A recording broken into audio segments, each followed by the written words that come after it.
Patunigay sinselunga dalam singin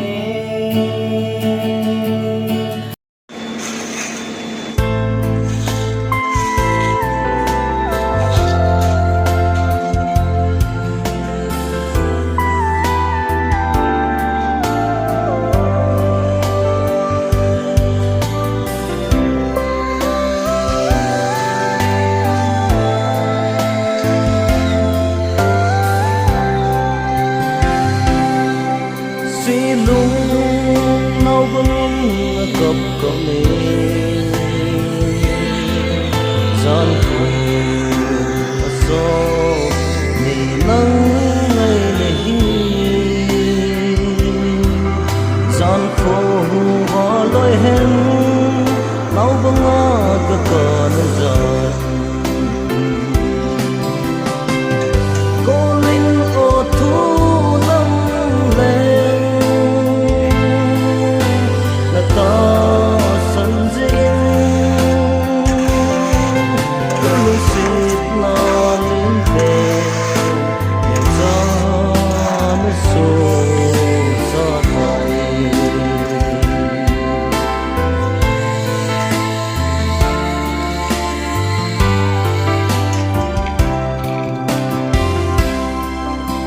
nó sẽ thiên thu ở nó hề hiệp lên nào bằng ngana kana lu se ana chande punge kamilu se kalente kolin o thu nam len na ta san xịt nó lên về nếu gió nó xô gió bay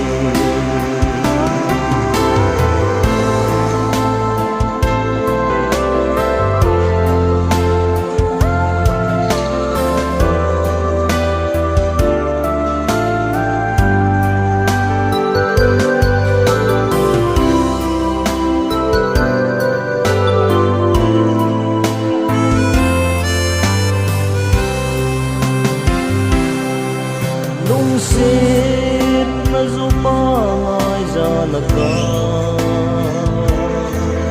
đi tìm đông yêu cả áng sung vòn gin vang in kịp thong riêng ai có mình dầu nó đẹp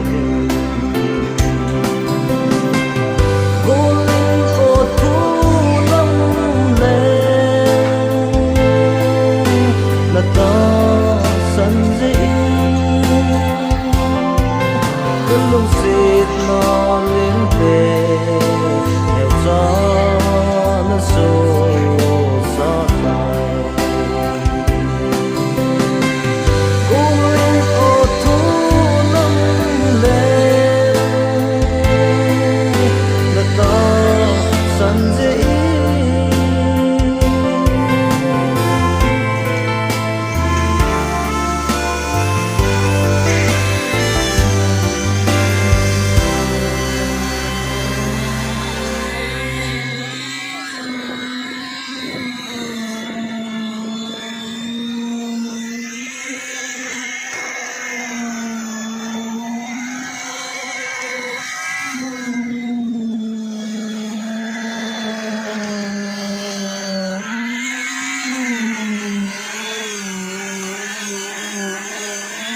ngay nu hè mòn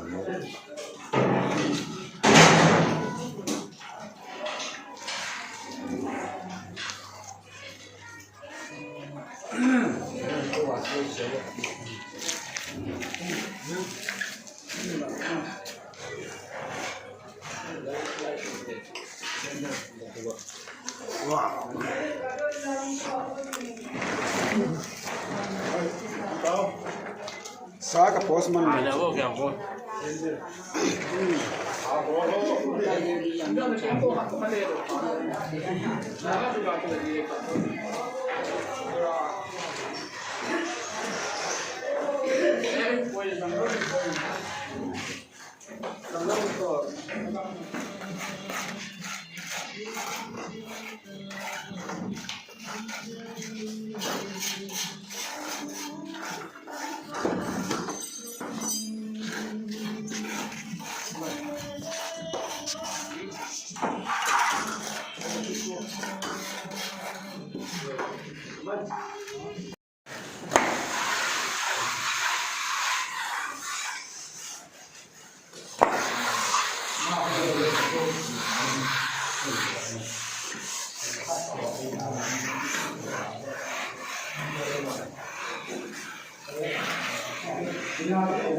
nó sẽ vô là thêm tiền tiền đi tại là